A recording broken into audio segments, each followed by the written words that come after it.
Bonjour, nous allons aujourd'hui répondre à une question que tout particulier employeur doit se poser. À quel organisme dois-je verser les cotisations sociales et patronales? Question primordiale, puisque tout employeur a l'obligation de déclarer les salaires versés et de payer les charges sociales de ses salariés. Il s'agit avant tout d'un choix stratégique. Il est personnel et décidé en fonction de votre situation. Le dispositif de collecte à privilégier est celui qui sera le plus satisfaisant pour vous. Il en existe deux.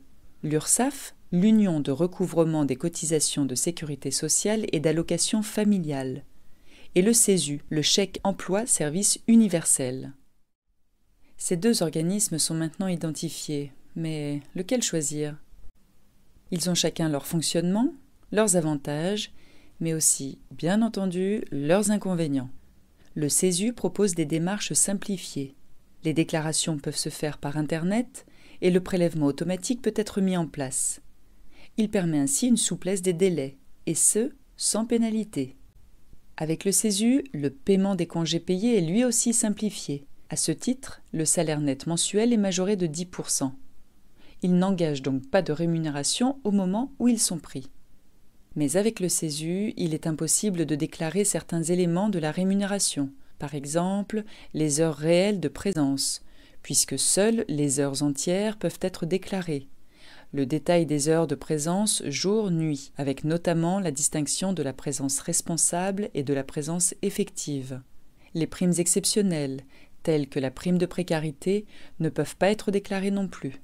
Cela représente un coût non négligeable pour vous, particulier employeur. A l'inverse, l'URSSAF permet de déclarer ces éléments de la rémunération. C'est donc un réel avantage. Quant au congé payé, le maintien du salaire est assuré à cette période. Un avantage pour le salarié, certes, mais un inconvénient pour vous, qui employez dans le cadre de la PCH. Et oui, dans ce cas-là, vous devez payer le salaire du salarié en congé, en plus du salaire de celui qui le remplace. Les démarches de déclaration et de paiement sont elles aussi contraignantes et les pénalités sont dues en cas de retard. Ce choix entre CESU et URSSAF n'est pas anodin. Il va conditionner en partie les relations de travail entre votre salarié et vous-même. Ce n'est pas négligeable. Vous avez maintenant les éléments principaux sur ces deux dispositifs pour choisir celui qui vous correspond le mieux.